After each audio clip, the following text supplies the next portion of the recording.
Ассаламу алейкум, армысыздар ағайын. Мынау араларыңызға келмей кеткелі көп болды. Қайырлы таң.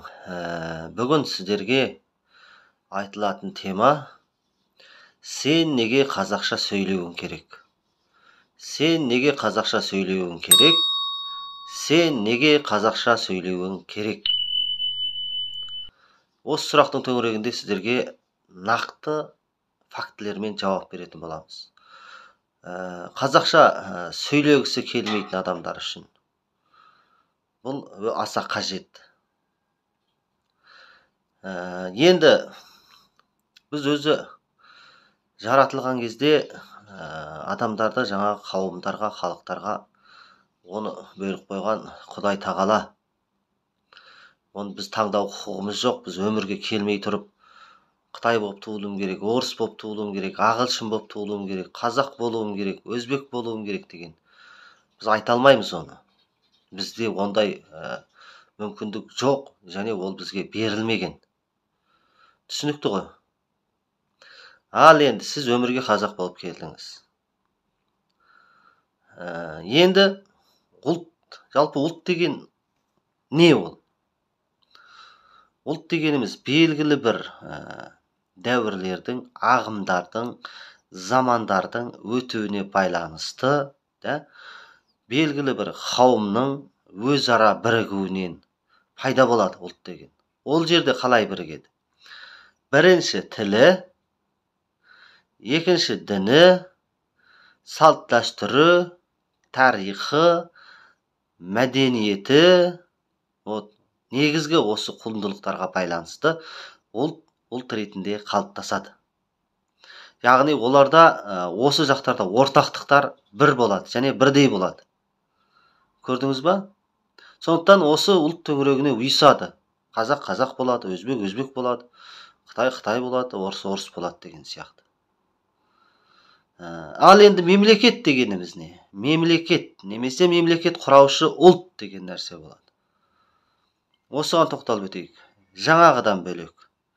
Енді мемлекет болу үшін ол ұлттың, яғни ол елдің өзінің территориясы болу керек. Яғни жері болу керек. Онан кейін оның заң шығарушы органдары болу керек. Әскери қорғанысы болу керек. Экономикасы болу керек. Ары қарай сосын ұсақтап кірген кезде оның ән ұраны болу керек. Мемлекеттік. Осылардың алдында жаңағы тұратын нәрсе сот жүйесі болу керек. Бұлардан бұрын бізде мемлекет болуға дейін әрбір ұлтты дайындайтын нәрсе ол әрбір ұлттың өзінің тілі, ана тілі.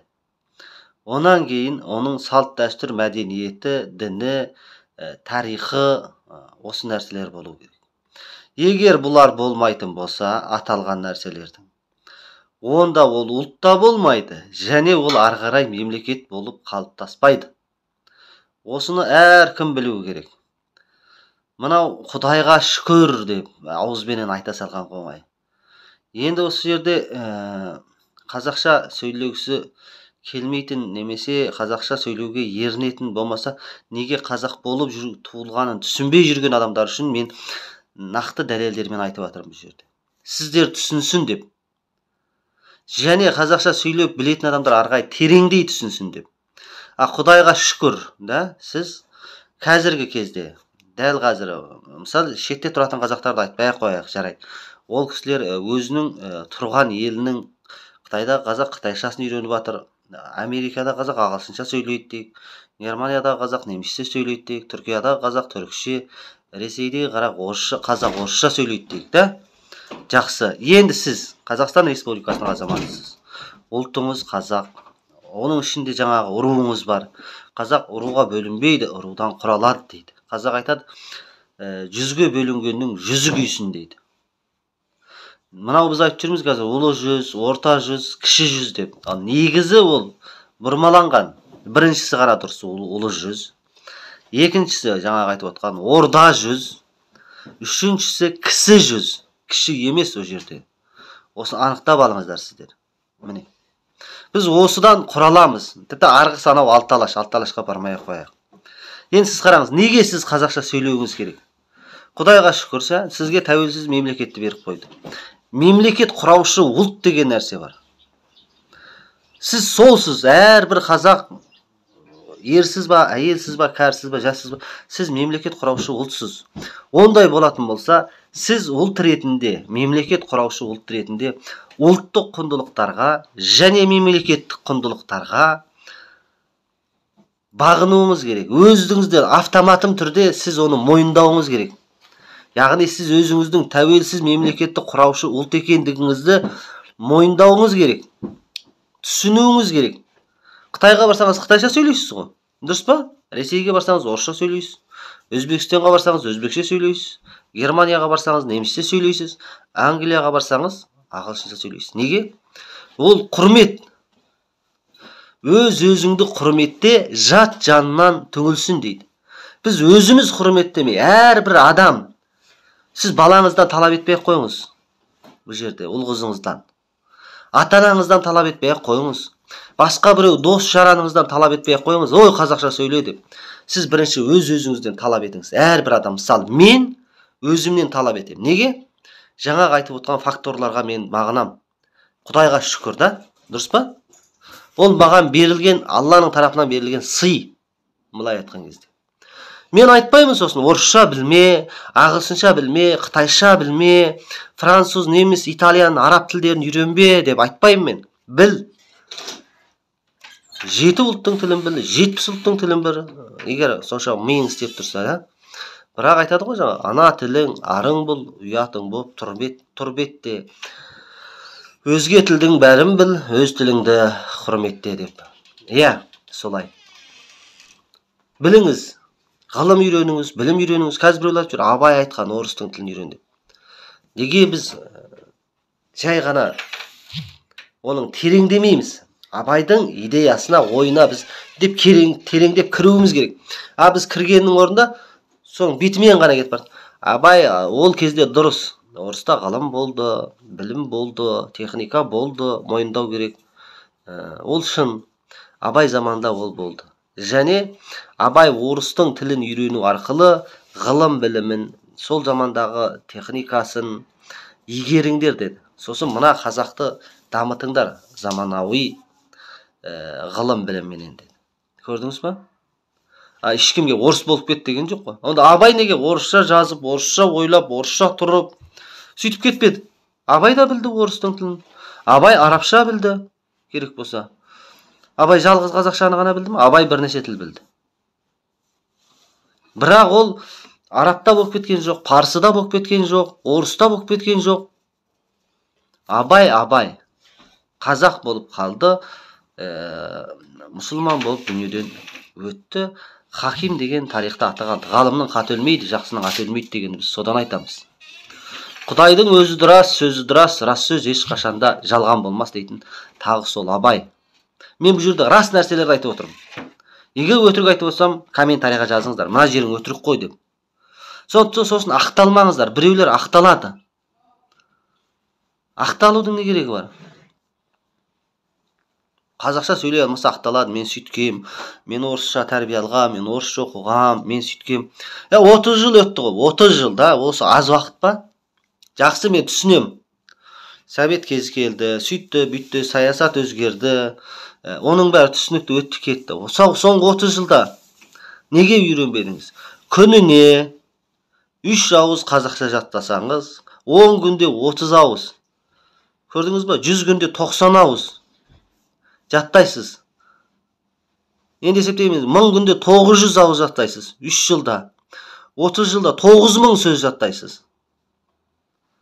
Тек қана жаттағаныңыз. 9000 сөзді тұрмыста қолдану арқылы оның соңында арғай дамығанды қанша болады? Айтыңыз. 900 мың болатын шығар мүмкін. Онда сіз 30 жылда қазақ болып қалыптасып болуыңыз керек. Демек сіз неге қазақ болып өмірге келгендігіңізді, неге мемлекетті құраушы ұлт екендігіңізді, неге қазақша сөйлеуге міндетті екендігіңізді түсінбей жүрсіз. Оның, яғни біздің ұлт ретінде туылуымызға, өмірге қазақ болып келуімізге Алла тағаланың, жаратушының солай қалап тұрғандығын сіз білмей жатсыз. Егер білсеңіз, түсінсеңіз, сіз олай жасамайтын едіңіз. Сіз түсінген жоқсыз. Жай ғана бұл жерде. Көрдіңіз ба? Сонан кейін барып өз-өзіңіз ақталмаңыз сіз. Не керек ол ақталып? Оның ақталудың керегі жоқ. Мен жоғарыда фактілерді айтып өттім. Бұл ешқандай бір ұлтшылдық ештеңе емес. Сіз өз-өзіңізді құрметтеңіз. Өз-өзімізден әрбір жеке адам өз-өзінен талап етсін. Я қажет болып атса, сөйлеңіз орысша, Россияға барғанда сөйлеңіз. Или интернеттен бір белгілі бір орыс тілді, или Қытай тілді, или ағылшын тіліндегі ақпараттарды көруге тура келді ма, сіз оны қараңыз. Немесе бір басқа ұлт өкілі жаңағы мен достық или басқа қарым-қатынас орнатқан кезде ол қажет болды ма, сіз оны қолданыңыз. Сіз бен біздің арамызға, екеумізге да, мысалы, сіз екеумізге, екі қазақпыз. Бізге не керек? Здравствуйте деп не керек? Нихау деп не керек? Халё деп не керек? Не керек ол бізге? Қалай ойлайсыз? Сол керек па бізге? Неге біз өзіміз сонда қашуымыз керек? Өзіміздің жаратылысымыздан, өзіміздің болмысымыздан. Онда жаздырып алайық. Қытайша білетіндер Қытаймын деп жаздырып алсын. Орысша сөйлейтін орыспын деп жаздырып алсын документке. Сол бола ма? Бәрібір документті жазып алған менен ол жерді жазып алдың деп, бәрібір сіздің жаратылысыңыз қазақ. Генетикаңыз қазақ. Мойындау керек. Тегіңіз қазақ, ата тегіңіз. Оны жазып алғаннан да пайда жоқ. Мен жаңа айтып отырмын ғой. Бұл жаратушының, жаратылыстың қалауы, сіз солай жаралдыңыз қазақ болып. Оған қарсы шығуға ешкімнің правасы жоқ жерде. Біз өмірге келмей тұрған уақытта бізде сондай талғам болды. Жаратылыс бізді солай жаратты. Яғни табиғаттың заңы, Құдайдың қалауы. Енді не істейсіз сонда? Вот, әңгіме осы жерде да. Біз бір нәрселерді жаңағы қазіргі біздің мынау адамдар, мен баяғыда бір мынау Текелі қаласында мынау неге бардым жаңағы больницаға. Сол жерде маршрут пациента деп тұр, орысша. Сосын қазақша жазып қойған пациенттің маршруты деп. Мен айтайын ба, бір жерімнің құсқысы келді ғой ана сөзге. Намысым келді ғой. Адам осынша тобыр боламыз ба біз? Дұрыс тұр ол орысша. Маршрут пациента деген ол дұрыс. Орыс тілінде мен оны жаңағы құрметтеймін, дұрыс айтылып тұр. Ең қазақшаң не анау? Арбитық қойғаның ғой. Не сонда? Кешегі біздің Абайдың, Әуезовтың, қаншама Алаш ортасының адамдарының, зиялылардың кешегі қаншама сөздік қорлары бар айналайын. Әл-Фарабидан бері қазып алып келуге болады керек болса. Сонда жарамай қалдық па біз? Науқастың емделу жолдары деген сөз ол. Қазақшаға аударатын болса. Енді түсінікті ғой да, адамға да. Бір адамға біз ұлт ретінде түсінікті ғой мына сөз. Балконда аудардыңдар жаңа қылтима деп. Кім айтты оны қылтима деп? Балкон деген жалпы самалдық. Самалдық деген кәдімгі самал, таза ауа деген сөз ол жерде. Сен жаңа биік қабат үйде тұрғаннан кейін, этаж деп айтпай-ақ қояйын жерде. Биік қабат үйде тұрғаннан кейін енді үйдің ішінде ары бер шығу, ауа жұту үшін жаңа қайта жоғары төмен жүрмейсің ғой 5-ші этаждан, 10-ші этаждан. Сол үшін ол үйдің белгілі бір бағытынан жаңағы сыртқа есік болады. Ауа жұту үшін, бір уақыт салқын ауаны жұту үшін сіз сол жерге шығасыз. Сол үшін оны самалдық дейді. Енді қалай жаңа күймейсің? Сосын бізде қазір аударып жүр мынау. Бас миынан жарақат алды деп. Главное мозг дегенді жаңағы. Ұят емес пе, айналайын. Бас, ми. Қазақта бас деген бас, ми деген ми. Бас мына жер тұрады, оның ішінде ми болады. Үлкен ми, ол үлкен ми деген болады. Түсінікті ма? Неге бас ми дейміз осыны? Активен деген бар жаңағы. Активен дегенді қазір аударып жүр екен. Белсендірілген деп. Бұндай сөз жоқ. Бұндай сөз қазақтың ешқандай тарихында да, ештеңесінде де жоқ. Ол мында ғана біреулер ойлап тапқан ол белсендірілген деген. Неге біз оны тіке аударуымыз керек? Неге тіке аударамыз? айналайын.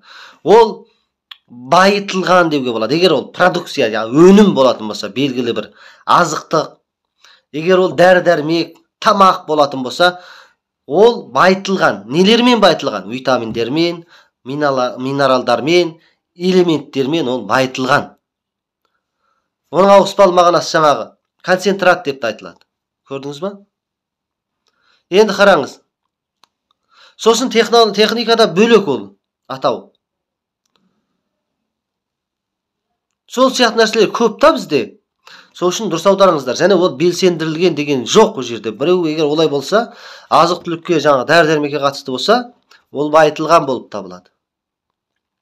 Ал техникаға, технологияға, системаға, компьютер, телефон, ондай жағдайда ол іске қосылған болады. Яғни қолданылу үстінде пайдалануға болады деген сөз ол. Вот. Біз алғаш біз халық болып қабылдасқан кезде біз сұрағанымыз жоқ қой. Орыс не дейді екен, Қытай не дейді екен, ағылшын не дейді екен деп жалпақтап. Өзіміздің ата-бабамыз өзінің ой санасымен, өзінің танымымен, өзінің экология, астрономиялық танымдарымен, табиғат танымымен, діни танымымен, жаңа салт дәстүрі, мәдениеті бар, соның бәрін ұштастыра келе өзінің тіліменен қорытынды жасаған. Түсінікті ғой. Мысалы, ұйқы без деген бар бізде. Инсулин бөліп тұратын ішкі кішкентай орган бар мына төмен жағымызда да. Енді қараңыз асқазан астында. Енді басқа ұлттарда ол басқаша айтады. Мен оны қыртып отырмайын. Ал неге ұйқы без қазақша? Осыны ойладыңыздар ма? Егер ұйқы бездің қызметі бірден тоқтайтын болса, адам өледі. Ал баяу қызметін жоғалтатын болса, адам уже тезірек өмірден өтуге бет алады. Көрдіңіз ба? Сондықтан ол ұйқы без деп аталған. Ол сияқты нәрсе көп. Сондықтан енді сіздерге түсінікті болды деп ойлаймын мен. Біз бір ұлтпыз, біз бір халықпыз. Сіз, мен, ол, анау, бәріміз жиылып осындай халықпыз. Сонымен бірге, анандай ауырмаңыздар жаңағы. Мен біреуден артықпын, мен анау менен артық деген нәрсен. Ұлттардың бәрі бірдей. Біз жалпы Құдайдың алдында бәріміз бір пендеміз. Бірақ біз осы жерде тұрғаннан кейін, осы елді құраушы ұлт болғаннан кейін, өзіміздің ұлттық құндылықтарымызға әуелі тілден бастап біз өзіміз құрмет етуіміз керек. Біз өзіміз құрмет етуіміз керек. Болды, ол құрмет ету деген ұлтшылдыққа жатпайды. Ұлтшылдық деген екінші біреуді зорлау, күштеу, басыну, жаңағы өз елінде өмір сүріп жатқан азшылықтарға моральный, материальный или оның салт дәстүріне, мәдениетіне, дініне кедергі келтіру, ол асқандық болады. Ол жаңағы әсіре ұлтшылдық, ол дұрыс емес. Әрбір халықты мен мысалы құрметтеймін. Орыс халқын құрметтеймін, ағылшынды да құрметтеймін, Қытайды да құрметтеймін, халықтардың барлығында. Қытайдың баяғыдағы жаңағына ақын Либайынан тартып бүгінгі мынау мықты жазушысы бар ғой қазір, мынау саясат, қоғамның болмысын соңғы осы бір ғасырдағы Қытай халқының жаңағы өмірін жеткізіп жүрген Моян деген бар мысалы жазушы да. Сол сияқты мысалы орысты танимыз біз Лев Толстоймен, Достоевскиймен, Белинскиймен толып жатыр жаңағы. Айта берсек, Пушкинмен деген сияқты да. Енді қараңыз. Орыстардан, ағылшындарда айтатын болса, жалғыз Шекспирдің өзін бүкіл әлем біледі деген сияқты. Қазақты немен танимыз? Қазақты Абаймен танимыз. Түсінікті ғой. Әл-Фарабимен танимыз ары барсақ. Хандарымызбен, кешегі Абылай ханмен, Сұлтан Бейбарыспен, Әмір Темірмен, солармен біз танимыз. Міне. Сондықтан біз солай қалыптастық. Не істейсің? Неге ол жерде мен түсінбеймін, ақталу керек? Неге ол қалай? Менің егер қандай да бір қате нәрсе айтып отырсам айтыңдар, мына жерің қате. Дәлелің болса алып шығып айт. Егер қазақ болудан қашып тұрсаң, қазақша ойлаудан, қазақша сөйлеуден қашсаң, сен өзіңнің ұлттық болмысыңның жауапкершілігінен қашып отырсың бұл жерде. Түсінікті ма? Вот әңгіме қайда жатыр. Ана тіл деген сөз бар. Ана тіл. ана мектеп, отан ана, ел ана, жер ана. Көрдіңіз ба? Біз анамызды қалай жақсы көреді әрбір адам? Ана тілімізді солай жақсы көруіміз керек. Терминдер орысшада да солай жаңа. Қазақшада да солай, қытайшада да солай. Жаңағы родной язык дейміз ғой, орысша. Оны қытайша муй дейді. Қазақша ана тіл дейді. Қараңыз, бірдей мағынасы, бірдей, бәр жерде бірдей, ауысып кеткен, өзгеріп кеткен ештеңе жоқ. Сондықтан тілдің қаншалық құрметті деңгейде екендігін жеткізіп отыр бұл жерде. Мен ойымнан жасап, бір жақтан бүйтіп алып келіп атқам жоқ мен оны. Бұл факт. Түсінікті ғой. Сондықтан солай. Ендеше біз әрбір адам өзімізден бастауымыз керек. Ауырмау керек. Анандай дөрекі сөйлемеу керек. Ана біреу сөйлеп жатыр ғой, біреу. Рамил дей ма, жаңағы қазақша сөйлеу деген мәдениетсіздіктің белгісі деп. Онда ол қазақша сөйлегісі келмейтін қазақтар үшін де ол мәдениетсіздіктің белгісі ме? Кешегі мәдениеттерді кім құрды? Ана 7 түрлі металдан жасалған тайқазанды кім жасап берді? Сонда орыс жасап берді ма, Қытай жасап берді ма, ағылшын жасап берді ма? Отырарда ғана кешегі моншаны, баняны жаңағы кім сап берді? Өзің ата бабаң салды ғой. Кім айтты сенде технология болған жоқ деп? Анау математикаға алгебра, алгоритм деген режимдерді кім кіргізіп кетті? Әл-Фараби кіргізіп кетті 12-ші ғасырда. Ұят қайда? Намыс қайда сонда? Не намыс? Біздің тарихымызда не бар? Намыстанатындай, біз білмейтіндей. Бізде біраз нәрсе бар да. 7 түрлі жаңағы ана элементті қосып тайқазан жасап қойған ата бабаңның қаншалық данышпан екен, қаншалық ғалым екендігін көр. Сол кезде қана қыштарды күйдіріп кафель деп жүрміз ғой қазір. Сол кафельдерді жаңа жасап, оның құрылыста пайдаланған біздің ата бабамыз қандай екендігін көр. Ана Қожа Ахмет Яссауидің кесенесіне барсаң, тұр ой өрнектер бүйтіп. Андай керемет әлі тұр. Қаншама 100 жыл өтіп кетсе де. Вот. Сондықтан біз соны құрметтеуіміз керек.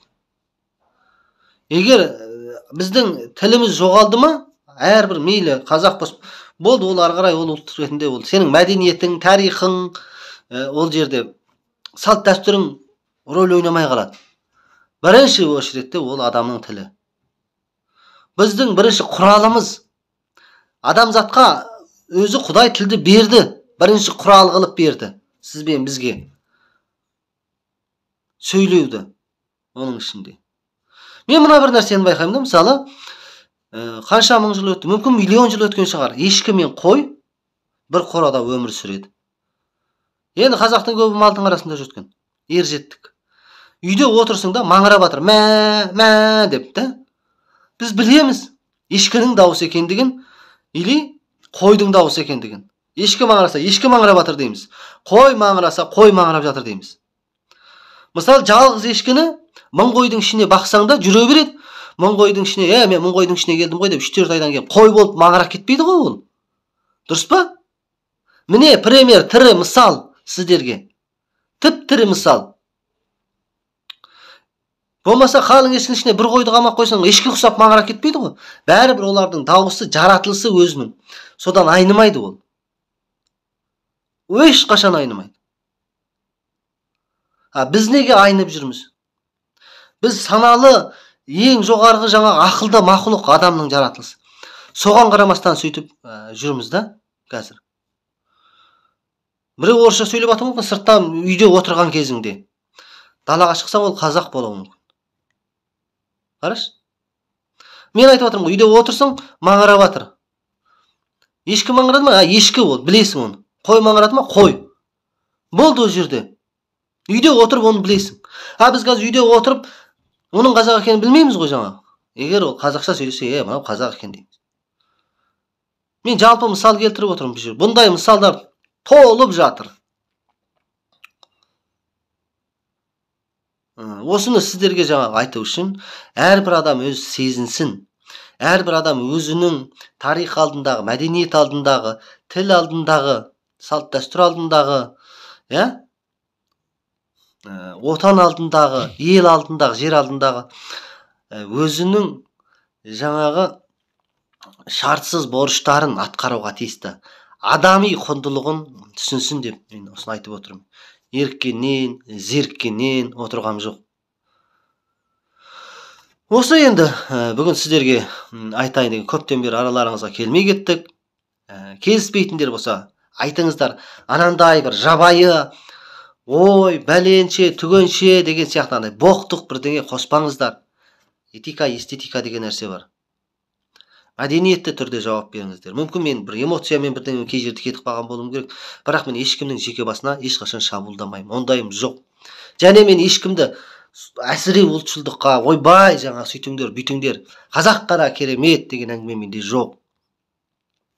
Бірақ біз осы жерде, осы мемлекетті қалыптастырып отырған, өзіміздегі қаншама жаңағы 100-ден артық аз ұлттардың жаңағы жағдайын моральный болсын, материальный болсын жасап отырмыз, дұрыс қой?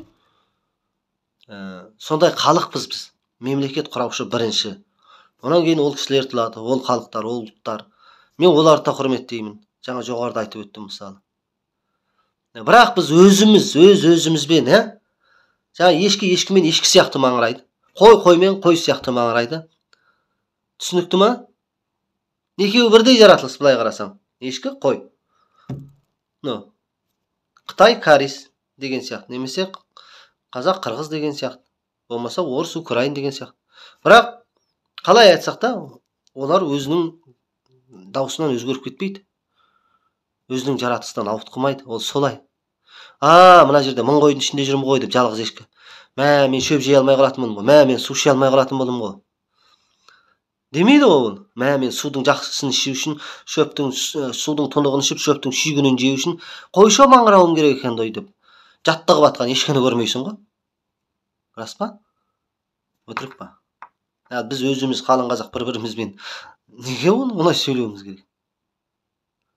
Осы енді бүгін сіздерге айтайын деген әңгіме. Аман сау болыңыздар. Еліміз аман, жұртымыз тыныш болсын. Қазақ қазақпен қазақша сөйлессін. Айта кететін нәрсе, біздің тіліміз жазылып тұр Қазақстан Республикасының мемлекеттік тілі екендігі. Сонымен бірге қазақ халқының мемлекет құраушы ұлт екендігі анық жазылған. Сондықтан біз өзімізді өзіміз құрметтейік. Басқадан талап етпей қой. Орыстан бар талап етпе, каристан бар талап етпе. Оны тіпті ұйғырдан, басқадан талап етпе. Біз өзімізден, ата-анаңнан да талап етпе, орысша сөйлеп кеткен болса. Өз-өзіңнен талап ет. Бүгіннен бастап әрбір адам өзі өзгеру керек. Болды. Ары қарай өзі қалыптасады. Ол жерде біреуді янаттап, біреуді боқтап, керегі жоқ оның. Біреумен айтысудың да керегі жоқ. Сіз менің әңгімемді тыңдадыңыз ба? Түсіндіңіз ғой, Сен не үшін қазақша сөйлеуің керек? Сен не үшін қазақша сөйлеуің керек? Сен не үшін қазақша сөйлеуің керек? Бұл неге? Неге қазақ болып жаралдың? Ол қандай сыйы бар, қандай артықшылықтары бар? Неге осы мүмкіндік саған берілді? Осы нәрсені түсініңдер. Өйткені енді, мен қазақ болғым келмейді, басқа болғым келеді деп Құдайға арыз жаза алмаймыз ғой біз. Ол өзгермейді. Демек, өзгермейтін нәрсені өзгертпей, өзгеріссіз қабылдайық. Өзіміздің болмысымыздан айнымайық. Әсіресе жаңа айттым, тіл жоғалған жерде бәрі жоғалады. Болды. Сондықтан тіліміз аман болсын, еліміз аман болсын, бірлігіміз аман болсын. Бай қуатты болыңыздар, дендеріңіз сау болсын, ауырмаңыздар. Сосын келесі сағатта тағы да қозғай мынау. Бізде 3 түрлі не жоқ қазір. 3 сала бойынша бізде білім жоқ. Осы 3 саладан біз жоқ болғандығынан бақытсыз өмір сүріп жатырмыз көп жағдайда. Мен оны келесі сағатта айтамын. Жарай ма? Күтіңіздер, аман сау болыңыздар.